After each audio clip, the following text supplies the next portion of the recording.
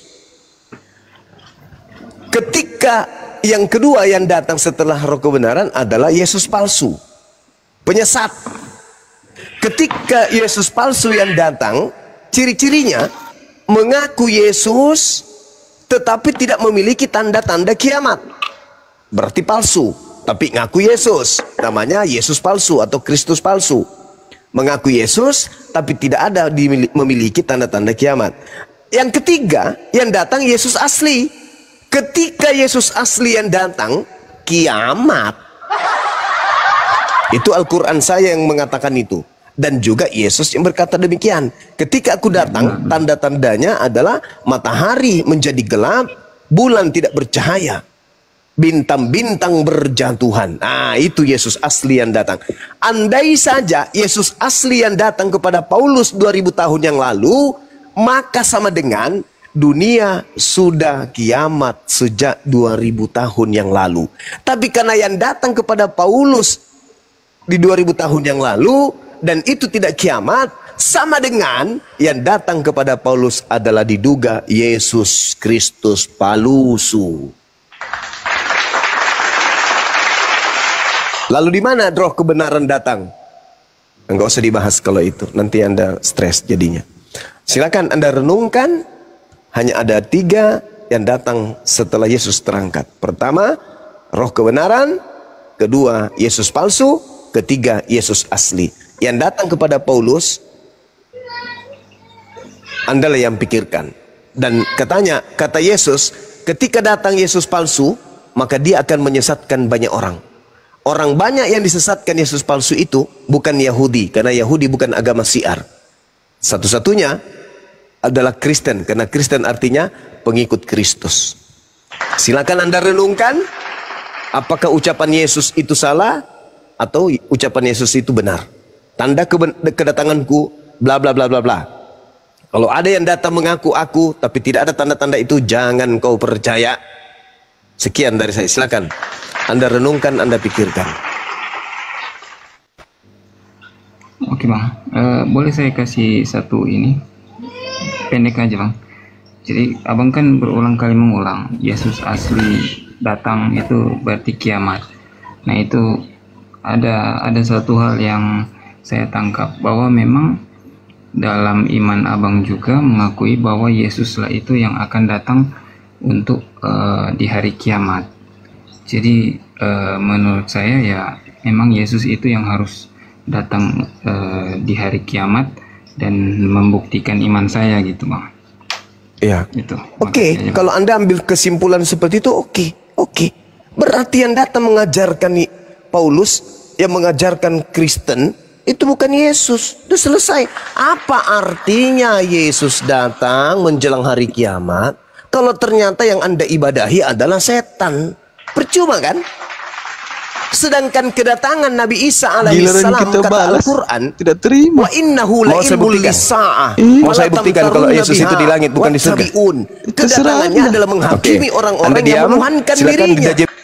Wa isqalallahu ya Isa bin Maryam a anta qulta linnas tahizuni wa ummi.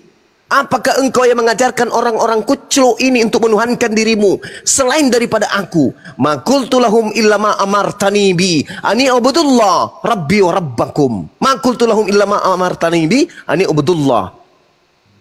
Sembahlah Allah Rabbi wa rabbakum, Tuhanku dan Tuhanmu. Nah, kemudian kenapa Yesus datang untuk kedua kalinya? Sebagai hakim. Kenapa dia menjadi hakim? Karena ada yang terdakwa. Siapa yang terdakwa? Yang melantiknya menjadi Tuhan hanya oleh karena kesaksian Kristus palsu yang mengajarkan untuk disembah. Pergilah ke seluruh dunia, jadikanlah seluruh bangsa menjadi pengikutku. Nah, gara-gara itunya maka Yesus datang untuk menghakimi. Apa buktinya? Saya perlihatkan kepada Anda. Yohanes 12 nomor 48. Itu bukti bahwa datang ke Yesus kedua kalinya untuk menghukumi Kristen. Baca Yohanes 12 nomor 48. Yesus datang untuk memblender Kristen. Itu dalilnya tuh. Barang siapa yang menolak aku, firmanku, dia sudah ada hakimnya, yaitu firman yang pernah aku katakan. Firman itu kelak yang akan menjadi hakimnya di akhir zaman. Siap-siap aja Anda. Segala firman yang engkau berikan kepadaku telah aku sampaikan kepada mereka. Firman-firman inilah kelak yang akan menjadi hakim. Apa? Murid-muridnya mengakui dia hanya rasul. Murid-muridnya mengaku dia utusan Tuhan. Murid-muridnya mengaku Yesus ini hanya untuk Bani Israel. Murid-muridnya mengaku bahwa Yesus tidak berkata-kata dari dirinya sendiri. Apa yang Yesus katakan adalah apa yang difirmankan oleh Tuhan kepadanya. Murid-muridnya bersaksi kemudian bahwa Yesus melakukan mujizat-mujizat, tanda-tanda kekuatan sebagai nabi, sebagai rasul, sebagai pertanda mujizat yang didatangkan oleh Tuhan melalui Yesus, semata-mata hanya sebagai rasul. Dan Yesus bersaksi di tengah-tengah Bani Israel. Yohanes 5 nomor 36, bahwa seluruh mujizat, tanda-tanda kekuatan, semuanya itu bersaksi bahwa dirinya hanyalah utusan Tuhan. Di luar daripada itu akan diblender masuk ke dalam neraka. Makanya dia datang. Untuk apa dia datang? Untuk membuktikan di hadapan manusia bahwa apa yang manusia lakukan dan sangkakan terhadap dirinya itu adalah konyol. Apa buktinya? Anda baca Matius 7 nomor 22 nomor 23. Pada hari terakhir nanti, menjelang kiamat nanti, banyak orang memanggil aku Tuhan, Tuhan. Siapa itu? Keturunan Anda. Keturunan orang-orang yang menyembah Kristus Yesus, yang nanti akan sampai pada hari kiamat. Karena Anda tidak mungkin sampai hari kiamat. Paling kalau Anda sampai hari kiamat, usia Anda ribuan tahun. Kecuali kalau kiamatnya besok. Pada hari terakhir nanti, kata Yesus, banyak orang memanggil aku Tuhan, Tuhan, Tuhan. Bukankah Yesus, bukankah kami bermujizat pakai namamu Yesus? Bukan kami mengusir setan pakai namamu Yesus? Pada hari itulah aku Yesus akan berterus terang kepada mereka yang memanggil aku Tuhan, kepada mereka yang bermujizat pakai namaku, kepada mereka yang bernubuat pakai namaku, kepada mereka yang bermujizat pakai namaku, dengan berkata, enyahlah daripadaku kalian semua pembuat kejahatan, aku tidak mengenal kalian. Kira-kira ketika Yesus datang kedua kalinya, siapa yang diusir itu? Yang memanggil Yesus Tuhan itu siapa? Yang bernubuat, mengusir setan, bermujizat pakai nama Yesus yang diusir itu siapa? Anda. Jadi jangan Anda bangga, oh berarti benar Tuhanku datang. Nenek lu kiper. Justru dia datang untuk menendang pantatmu, bokongmu sampai kau terbang ke neraka. Untung Islam datang memperingatkan ente. Sadarlah kawan, Yesus itu bukan Tuhan. Yesus memperingatkan kepada muridnya agar waspada kepada si palsu yang datang mengaku-ngaku Yesus. Anda menyembahnya hari ini, oke, Yesus datang tuh, Tuhan Yesus, langsung ditampar muka, mau pakai apa? Tutup panci, ketupak. Yang ngajarin kamu saya Tuhan siapa? Yang mengajarkan kamu itu mengusir setan pakai namaku itu sopo? Yang mengajarkan kamu itu makan babi, tidak bersunat, menyembah aku, masuk ke gereja, ibadah minggu itu siopo? Aku yang pernah ngajarin kamu? Enggak. Yohanes 12 nomor 48. Jelas di sana Yesus mengatakan, barang siapa yang menolak aku dan tidak menerima perkataanku, dia sudah ada hakimnya, yaitu perkataan yang pernah aku katakan kepada mereka. Perkataan itulah kelak yang akan menjadi hakimnya di akhir zaman. Kamu dan Bang Suma diajak di hadapan Yesus, dihakimi. Yesus datang, kata-kata, Yoradit, ya paman. Bang Suma, ya paman. Berdiri. Nah, kita berdiri berdampingan. Saya dihakimi pertama kali. Bang Suma, siap komandan. Kamu tidak menuhankan saya. Yes, karena kau mengajarkan bahwa yang berhak disembah hanya dia yang ada di langit. Wah, tepuk tangan Yesus. Pintar orang ini, kata dia. Terus kamu kenapa kemudian tidak bersunat? Kenapa kamu bersunat? Loh, kan kau mengatakan bahwa yang mengasihi aku adalah yang mengikuti aku. Aku bersunat, kamu bersunat.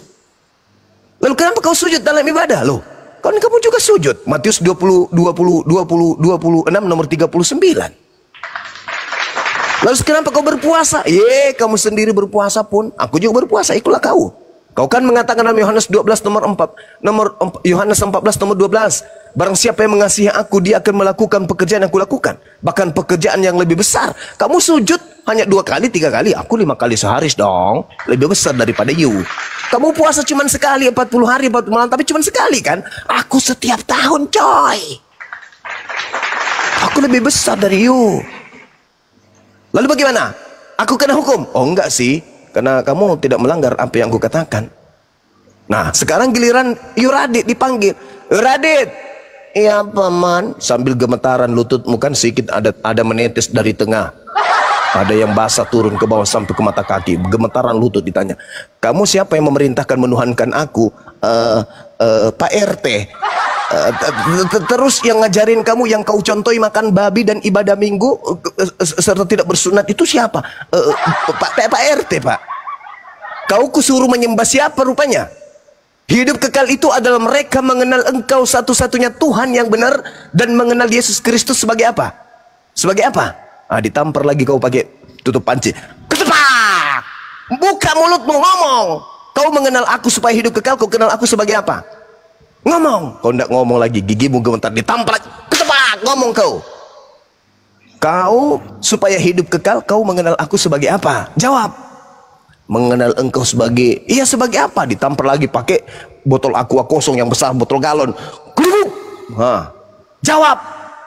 Dengan terbata-bata kau mengatakan, aku mengenal engkau sebagai Tuhan. Yang ngajarin siapa? Ulah, enyahlah kau daripada aku, kau semua adalah pembuat kejahatan.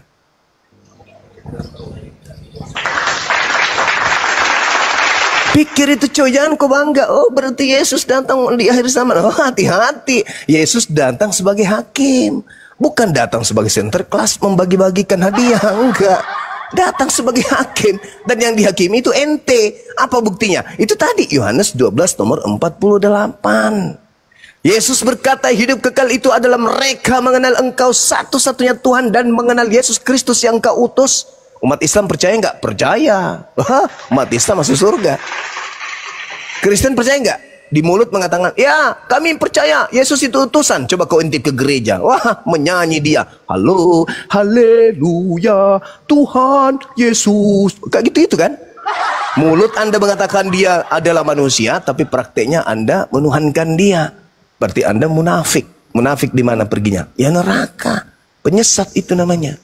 Ketika Anda datang membawa sebuah HP kepada saya, lantas Anda mengatakan ini adalah durian, Anda penyesat. Mulut Anda berkata itu durian, fakta yang ada di tangan HP. Mulut Anda mengatakan Yesus itu manusia, praktek di lapangan Anda tuhankan. Penyesat. Coba Anda baca Matius 7 nomor 22 sampai 23. Apa kata Yesus? Enyahlah daripada aku. Siapa itu? Kalian semua pembuat kejahatan, aku tidak mengenal kalian. Padahal levelnya sudah jago kali tuh. Dalam nama Yesus, ku buat bisulmu meledak. Puak, meledak. Sebenarnya bang, dari ayat ini sebenarnya sangat jelas sih bang. Apanya yang jelas? Jadi bukan setiap orang yang berseru-seru kepadaku Tuhan Tuhan yang akan masuk ke dalam kerajaan surga, melainkan dia yang melakukan kehendak aku yang di surga. Jadi kita pun orang Kristen tidak pasti 100% masuk surga, benar. Jadi tapi 100% masuk neraka itu udah pasti. Oh, enggak. Mau saya buktikan? Mau saya buktikan bahwa Kristen seluruhnya 100% masuk neraka? Mau saya buktikan? Mau? Boleh. Oke.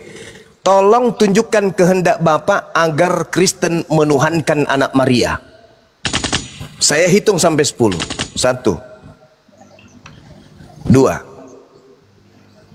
3, 4, 5, 6, 7, 8, 9, 10. Mungkin berat. 40, bang. Apa? Yohanes 6 ayat 40. Oke, kita lihat Yohanes 6 nomor 40. Kita buktikan. Survei membuktikan. Sredeng. Sebab inilah kehendak Bapakku,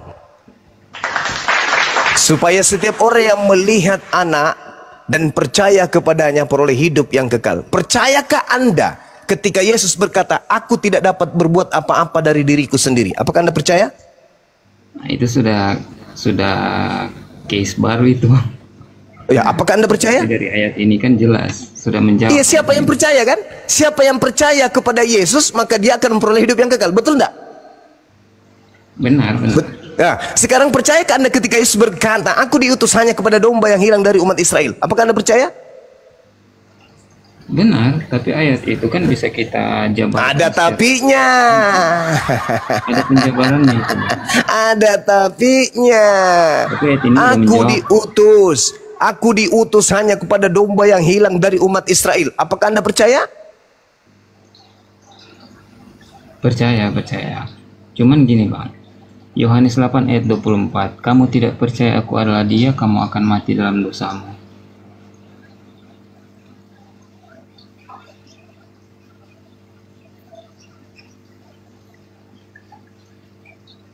Aduh, ditombak. Kemana ini Bang Juma? Kemana Gurunda ini? Sabar. Biasa, kena tombak. Oh, Wah, Perhatiin di bawah, Bang Juma. Kena naik lagi ya. siap. Ini Pak Yuradit ini terlalu dalam memang doktrinnya, Bang.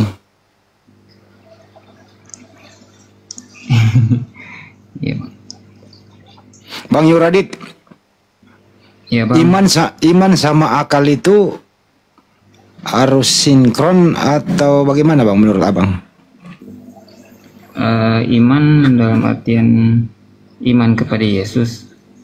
Ya, Bang Juma udah naik lagi. Silakan Bang Juma, terusin dulu, belum kelar tadi. Sebab inilah kehendak Bapakku.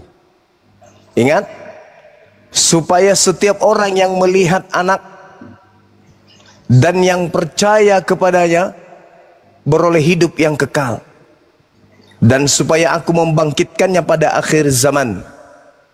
Sekarang yang mau dipercayai di sini siapa? Yesus kan? Yesus berkata, aku diutus hanya kepada domba yang hilang dari umat Israel. Ada nggak ucapan Yesus kemudian aku diutus untuk seluruh umat manusia? Saya percaya bahwa itu doktrin itu bukan hanya untuk Israel sih Bang. Berarti Anda tidak percaya. Berarti Anda tidak percaya Yesus. Matius 15 nomor 24, aku diutus hanya kepada domba yang hilang dari umat Israel. Anda tidak percaya, berarti Anda tidak hidup kekal. Wajar Anda diusir.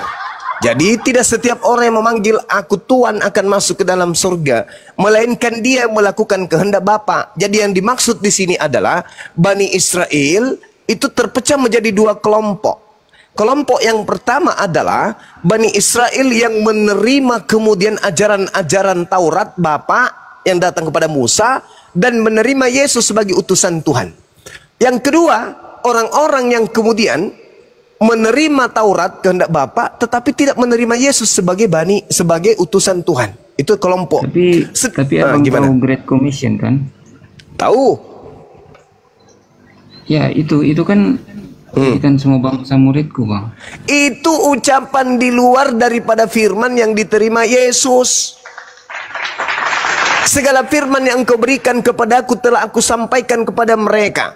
Ucapan yang muncul di Matius 28 itu ucapan oknum yang keluar dari kubur yang diduga bukan Yesus lagi. Tidak ada lagi penambahan. Kan tadi saya sudah bilang sama saudara, yang datang setelah Yesus itu bukan Yesus. Yang datang adalah roh kebenaran. Yang keluar dari kubur itu Yesus katanya. Tapi yang datang setelah Yesus bukan Yesus. Yang datang setelah Yesus itu adalah roh kebenaran. Oknum lain. Apa bukti cirinya? Baca Yohanes 7 nomor 13, Yohanes 16 nomor 13, nomor 14. Ketika ia datang, dia tidak berkata-kata dari dirinya sendiri, melainkan yang dikatakannya adalah apa yang didengarkan darinya.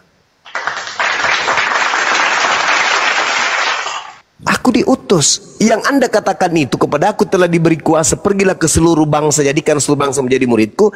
Itulah yang harus diwaspadai. Dia akan menyesatkan orang banyak. Kenapa dia mengatakan pergilah ke seluruh dunia? Karena dia harus memiliki pengikut banyak. Bertentangan dengan ucapan Yesus. Aku datang. Coba Anda bayangkan. Bayangkan coba. Kalau Anda mengatakan pergilah ke seluruh dunia, itu adalah ucapan Yesus. Bagaimana dengan wanita Kanaan yang datang kepadanya minta tolong anaknya disembuhkan? Apa kata wanita itu? Sembuhkan anakku. Apa katanya? Murid-muridnya, usirlah orang itu karena dari tadi dia mengikuti aku, mengikuti kita. Apa kata Yesus? Aku diutus hanya kepada domba yang hilang dari umat Israel. Matius 15 tuh. Apa kata perempuan itu? Benar Tuhan. Tapi bukankah kemudian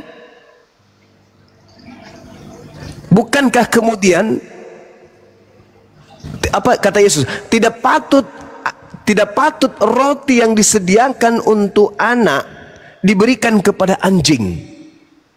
Itu kata Yesus. Apa kata wanita Kanaan itu? Betul Tuhan. Tapi bukankah anjing makan sampah dari meja tuannya? Apa kata Yesus?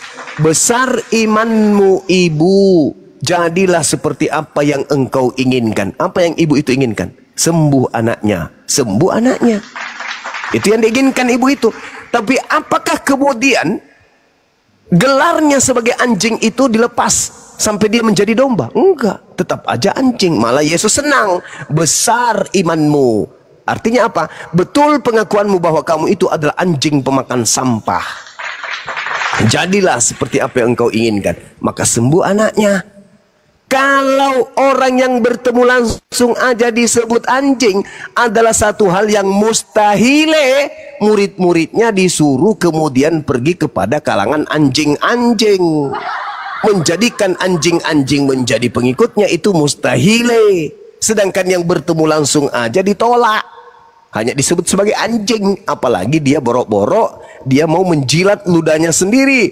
Matius 10 nomor 5 nomor 6. Yesus berpesan kepada ke-12 muridnya agar jangan ke bangsa selain dari bangsa Israel, melainkan pergilah kepada domba-domba yang hilang dari umatku Israel. Yesus berpesan kepada ke-12 muridnya agar jangan ke bangsa lain, melainkan kepada Bani Israel, kepada domba-domba yang hilang dari Bani Israel. Itu pesan Yesus. Tapi ada muncul makhluk keluar dari kubur. Pergilah ke seluruh bangsa, jadikanlah seluruh bangsa menjadi pengikutku. Itu bukan anak Maria lagi. Itu yang diduga Kristus palsu, Cak Ayu. Yang melahirkan Kristen. Begitu saudara. Tapi ada Saya kira saksinya, Bang. apa? Saksinya bahwa Yesus yang bangkit kan? Siapa yang melihat Yesus keluar dari kubur? Nggak ada Iya, muridnya. Maria Magdalena. Nggak ada. Nggak ada. Tidak Bukan ada. cucukkanlah tanganmu. Cucukkanlah tanganmu katanya. Inilah tanganku, inilah kakiku, rabalah aku, sentuhlah aku. Ada apa dengan kalian? Adakah di antaramu yang punya makanan? Maka Yesus diberi ikan goreng dan sedikit madu. Lalu Yesus memakannya dan meminumnya. Dan Yesus berkata, inilah aku, bukankah hantu tidak bertulang dan tidak berdaging? Iya kan? Betul kan? Iya. Di mana itu tertulis?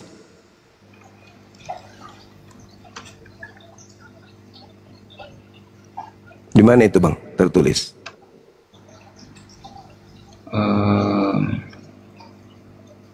Di mana? Lukas 24 nomor 40 dan seterusnya. Itu oknum yang keluar dari kubur. Tapi mayatnya di mana, Bang? Ya itulah mayatnya tuh yang bicara tuh. Itulah yang mayatnya yang bicara. Hah? Masa mayatnya berjalan, Bang? Anda sendiri tidak percaya, apalagi saya. Iya kan? Nggak masuk akal kalau mayat berjalan, Bang. Nah itu dia. Anda aja tidak percaya, apalagi saya. Terminologi bangkit sama mayat kan beda, Bang. Kalau dia bangkit dari pingsan gimana? Kan Yesus bilang, aku berkuasa memberikan dan mengambil. Itu ucapannya sendiri atau ucapan Tuhan?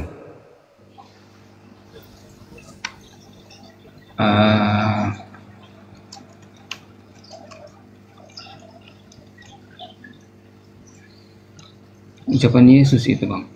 Oh salah, itu ucapan Tuhannya. Yohanes 14 nomor 24, firman yang kau dengar dari mulutku itu bukan dari aku, tetapi dari Bapa yang telah mengutus aku. Jadi kalau Yesus berkata aku berkuasa menerima memberikan nyawaku, bukan berarti berkuasa mati di atas tiang salib, gak ada hubungannya. Yohanes 10 ayat 17-18, Bang. Ya, coba aku baca. Bapa mengasihi aku oleh karena aku memberikan nyawaku untuk menerimanya kembali. Nah itu Bapak mengasihi. Kembali. Ah, Tidak Bapak seorang pun mengasihi. mengambilnya daripada aku, melainkan aku memberikannya menurut kehendakku sendiri. Aku Nah, berkuasa Bapak mengasihi dia. Nah sekarang pertanyaan saya, maukah Yesus kemudian itu menyerahkan nyawanya untuk disalib?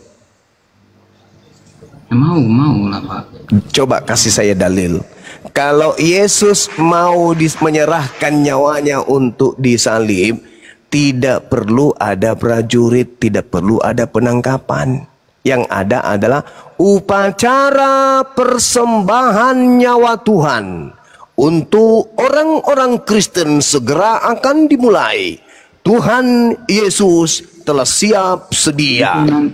Tapi itu nanti berbenturan dengan membuat Nabi Mika, Bang. Kok Nabi Mika kau bawa kitabnya orang Yahudi, apa hubungannya dengan konsep pagan ini? Tapi nanti itu berbenturan dengan membuatkan Nabi Mika bernubuat bahwa tetapi engkau, hai Betlehem Efrata, yang terkecil di antara kaum-kaum Yuda, daripadamu akan bangkit bagiku. Jadi membuat bahwa jadi kalau ada kata bangkit itu maksudnya keluar dari kubur gitu?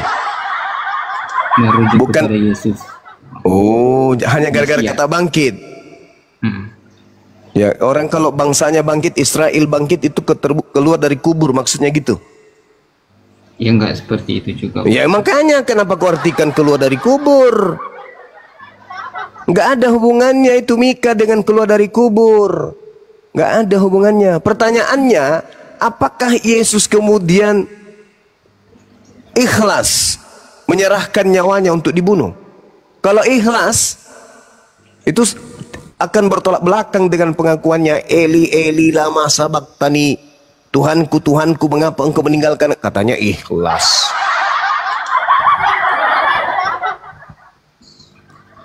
Terus ketika dia ingin dibunuh di Yohanes 8, kenapa dia protes? Bukankah dia memang sengaja datang untuk menyerahkan nyawanya? Terus kenapa dia mengatakan bahwa yang ingin menangkapnya itu adalah anak-anak setan? Kenapa Yudas mengkhianatinya disebutnya iblis? Bukankah dia datang sengaja untuk memberikan nyawanya? Harusnya Yudas itu pahlawan. Sebab dengan Yudas lah nyawanya pergi. Kok hancur kayak begitu? Berantakan kayak gitu. Kalau Anda mengatakan Yesus datang menyerahkan nyawanya, apa gelar yang patut dinobatkan kepada para pembunuh Yesus ini? Menurut saudara, kalau Yesus datang memang untuk menyerahkan nyawanya, apa gelar yang pantas untuk diberikan kepada para pembunuh Yesus?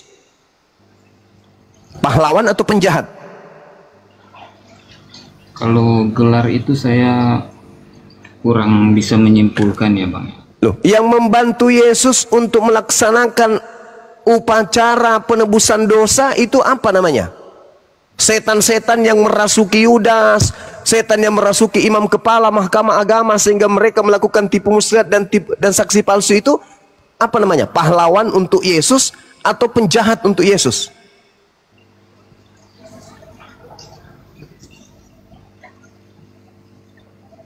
Saya kurang bisa menjawab. Bukan kurang, Anda mencoba untuk menyembunyikan kebenaran. Yukhadi'unallaha walladzina amanu wa ma yakhda'una illa anfusahum wa ma yash'urun. Orang-orang kafir ingin menipu Allah dan menipu orang-orang beriman, padahal sebenarnya mereka menipu diri mereka sendiri. Bagaimana mungkin Anda tidak mengetahui Yesus datang ke bumi menjadi manusia, sudah tahu dirinya datang untuk dibunuh, maka dia mempersiapkan para pembunuh-pembunuhnya dan yang terlibat terhadap kegiatan prosesi pembunuhan terhadap dirinya. Terlibatlah setan. Berarti setan ini adalah pahlawan. Ayo. Tanpa setan, penyaliban tidak terjadi. Tanpa setan, Yudas tidak berkhianat. Tanpa pengkhianatan, Yesus tidak diketahui persembunyiannya. Tanpa diketahui persembunyiannya, Yesus tidak disalib. Tanpa disalib, Kristen tidak ditebus dosanya. Tanpa ditebus dosanya, Kristen masuk neraka. Berarti iblis adalah pahlawan bagi Kristen. Titik. Jadi begini bang, Apalagi? saya tambahkan sedikit. Silakan. Bahwa kita tuh percaya, umat Kristen percaya bahwa penyaliban Yesus itu kan pertama nubuatan. Kata siapa? Yang kedua, Mazmur. Kitabnya agama lain lagi yang kau bawa-bawa untuk Tuhanmu Yesusmu itu. Mazmur berapa tadi? Ada ditulis bahwa orang yang menderita gitu bang, harus disalibkan menderita. Ada nubuatnya itu. Mazmur mana? Mazmur 22.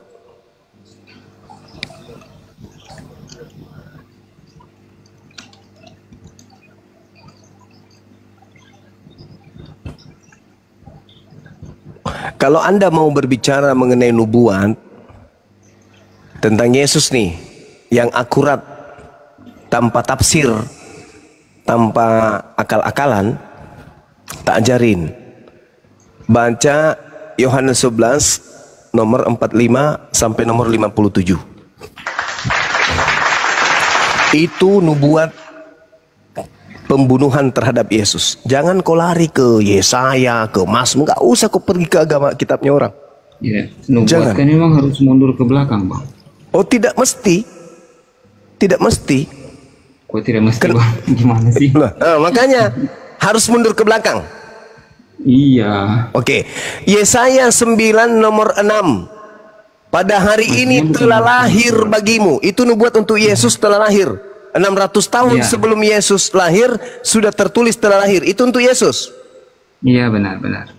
Telah lahir atau sudah lahir Yesus itu pada saat itu? Yesaya 9 ayat 5 ya. Ya. Ayat 5, tapi di ejaan baru, di revisi baru nomor 6 dia. Ayo. 5. Sebab seorang Nomor 6 anak dia. untuk kita, seorang putra telah diberikan untuk Nah, kita. Yesus ndak itu. Yesus ndak itu, atau kalian hanya membabi buta? Kami percaya bahwa seorang anak telah lahir untuk kita. Itulah yang disebut dompala, cuplis, tahayul, tuyul, tukang tahayul. Telah lahir. Itu telah lahir itu belum lahir atau sudah? Apakah cara menalarkan itu seperti itu? Saya kurang bisa. Nenekmu kiper. Telah lahir itu menurut kamu apa? Kita harus memahami dari sisi original teksnya juga, Pak. Oke, bagus. Baik, masuk kita ya. Bagus ini kalau berbicara mengenai original teks ini saya suka. Awas kolari nanti, awas kolari. Kolari nanti lagi. Lebih kacau original teks nanti dia Yulat telah lahir. Ya, iya, itu makanya. Mari kita lihat. Kubacakan samamu ya, semoga kamu mengerti. Kielet yulat lanu benitan lanu. Apa artinya itu? Aku udah bacakan samamu tuh. Ya, Martinus. Mending kau jualan sayur lontong kalau gitu di pasar. Kiet kilet yulat lanu lamet nun ben nitan lanu watehi hamis ara al sikmo. Nah, di sini ada kata yulat. Yulat itu artinya sudah terjadi, telah lahir. Siapa yang lahir pada masa itu? Yang lahir pada masa itu yang membebaskan kemudian Yerusalem adalah Hizkia. Hizkia yang memimpin perang, membebaskan kemudian orang-orang Yerusalem, orang-orang Palestina, orang-orang Yerusalem, Bani Israel dari penjajahan. Siapa yang lahir pada saat itu? Pada saat kemudian kitab Yesaya itu dibacakan, dituliskan oleh Yesaya, itu seorang raja Yehuda telah lahir bernama Hizkia. Alamak, susah ini orang Kristen. Udahlah ya, teman, nanti lagi ya, istirahat dulu kita ya. Saudara Bang. ya. Makasih banyak ilmunya Bang. Sama-sama. Ya. Oke, nanti lagi. Amin. Berbincang dengan Abang. Suatu Saya juga kebanggaan. demikian. Ya, sama-sama saudara. Ya. Baik. Terima kasih Bang. Mohon izin Sama-sama. Bang. Siap. Ntar dulu Yurat. Iya. Yurat jangan pergi dulu ntar. Yurat Saya nonton di bawah aja Bang.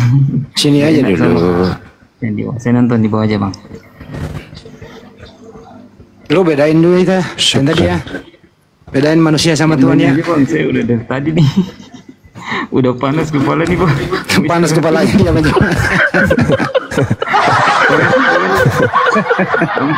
Ampun. Gak apa-apa, saudara. Nanti ada sesi kita belajar lagi ya. Iya. Hai. Iya. Arigato Bang. Thank you. Arigato. Hai. Masya Allah. Terus Anak belajar. bela diri juga ternyata dia. Iya. Terus belajar bro. Tapi kamu Kristen yang baik. Nggak menghujat. Nyambung nggak nyambung lah. Yang penting kan kamu yang baik lah di sini daripada yang lain tadi. Iya. Biasanya yang kayak gitu mengakui kebenaran tapi gengsi aja. Dia tahu oh ini benar, ini salah, tapi cuma masih gengsi gitu. Jadi sedikit keraknya itu sedikit demi sedikit digosok akhirnya nanti cilak kepalanya. Ya Bang Juma berusaha fungsikan akalnya. Dia berusaha tetap Matikan akal. Tetap stay di imannya, matikan akalnya. Ya emang kerjaan nggak mudah sih itu, Pak. Nggak mudah itu. Iya. Akhirnya pasti panas kepala dong. Akal susah dikendalikan sama iman. Panas kepala itu. Panas. Iya. Itu kalau dikasih es balok di kepala langsung mencair itu udah waktu 5 menit. Saking panasnya itu. Iya. Betul. Ya udah, lanjut lagi tuh. Siap. Ini namanya susah ini. Kenzo Spot, selamat pagi. Selamat pagi, buka mute-nya sudah. Selamat pagi, Bang. Selamat pagi. Macam ya udah ketiduran dia, Bang Andi. Oke, ganti dulu. Silakan yang Kristen naik. Bang Adi Da Silva, selamat pagi. Assalamualaikum warahmatullahi wabarakatuh, saudaraku. Waalaikumsalam warahmatullahi wabarakatuh. Silakan, ada yang mau disampaikan? Nggak cuman kagum aja sama ilmu pengetahuannya Bang Juma, Masya Allah. Mudah-mudahan ilmunya berkah menjadi amal jariah. Amin ya rabbal alamin. Amin ya rabbal. Makasih Bang. Juga teman-teman semuanya, saudara-saudara semuanya. Makasih. Masya Allah. Ini hostnya dari tadi bolak-balik ngundang ini. Mungkin karena Dia, Bang. namanya agak gimana gitu. Iya Bang. Dikira mungkin ini kita beda akidah kali. Enggak, soalnya sama hostnya udah pernah DM-an juga kemarin itu kan. Oh, ada gitu. saudari kita yang katanya mau mualaf, tapi ternyata dia tuh mendapat tekanan dari keluarganya sehingga saya diblok Bang sama dia. Oh memang banyak yang kayak gitu-gitu itu. Oh iya Kemarin betul. itu udah saya kirim juga sih akunnya. Lepor-leporan pada jauh ke situ. Iya. Ya udah dulu ya Bang Adi ya. Siap-siap abangku. Andi tahu itu ada yang baru naik. Siap. Dewata. Dewata Advertising, selamat pagi. Selamat pagi. Pagi, Dewata Advertising. Suaranya agak digenyakin, Bang. Selamat pagi Bang, selamat pagi. Selamat pagi. Kristen atau Muslim, Bang? Kristen. Kristen. Ya, mungkin mau ditanggapin, Bang. Ya, Silakan. saya cuma nanggapin apa ya? Kok banyak ya live orang Muslim, banyak rap juga orang Kristen, terus kok saling menghujat gitu ya, makanya bingung. Nah mungkin gimana caranya biar anggaplah kita itu berkomunikasi sambil belajar yang santun, mungkin kayak gitu ya.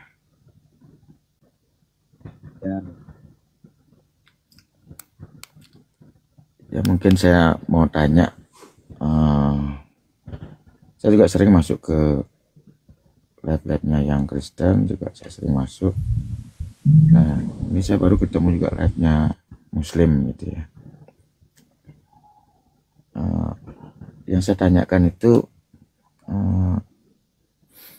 kalau saya enggak bahas ke Kristen ya, karena pelajaran saya di Kristen juga enggak begitu bagus gitulah. Jadi kalau ditanya ayat juga saya enggak tahu gitu. Cuman saya nanya-nanya untuk yang Muslim aja, nanya tentang Nabi Muhammad. Nah ini kan kita sering live ini, sering ribut, ini kan tujuannya cari hidup kekal atau tujuannya kan ke surga semua gitu ya. Nah, yang ingin saya nanya itu, Nabi Muhammad sekarang posisinya itu di surga atau di neraka? Mati meja.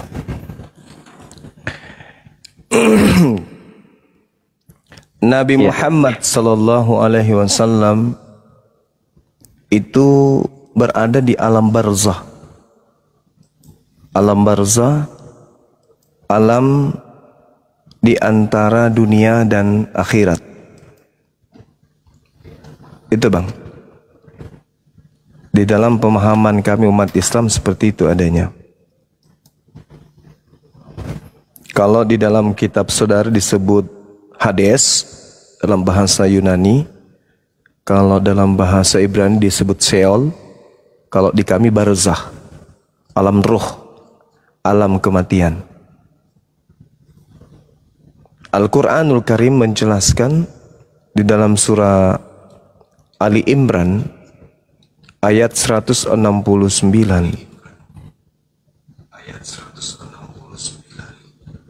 Nabi Muhammad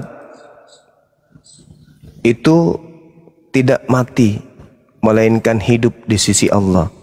Wala tahsabanna alladhina qutilu fi sabilillahi amwata bal ahya inda rabbihim yurzaqun. Jadi Nabi Muhammad itu hidup kemudian bersama dengan orang-orang yang jihad, mati dalam keadaan jihad. Itu diterangkan kemudian di dalam Al-Quranul Karim. Jadi ada banyak ayat yang kemudian menjelaskan bagaimana kehidupan Nabi Muhammad setelah kematian. Al-Quranul Karim surah An-Nisa ayat 69, Al-Ankabut ayat 68. Seperti itu kawan. Masya Allah. Baik, terima kasih banyak Gurunda. Ini saatnya Gurunda mungkin udah masuk jam istirahat ya Gurunda ya. Iya. Ron, mungkin bisa satu patah dua kata sebelum saya memberikan ultimatum dari bantahan di dalam Yeremia. Gurunda silakan tafadhol. Ya, baik. Jadi sahabat-sahabat sekalian, terima kasih ya malam ini sampai subuh hari ini di tempat saya sudah hampir jam 3 betul. Materi yang saya sajikan masih memberikan ruang kepada teman-teman kita Kristen terkait 20 juta yang mampu kemudian membuktikan secara akurat bahwa yang datang kepada Paulus itu adalah benar Yesus anak Maria. Akan kita berikan 20 juta ya, kita transfer, dan ini bukan main-main, ini bukan ece-ece, ini serius. Kalau ada teman Kristen kita yang menguasai Bible, yang bisa memaparkan secara akurat, yang membuat kita takjub kemudian, ternyata yang datang kepada Paulus betul-betul adalah anak Maria, yang mengajarkan Injil di tengah-tengah Bani Israel, maka saya rela duit saya ya bersama dengan duit Bunda Mila itu kami serahkan secara cuma-cuma.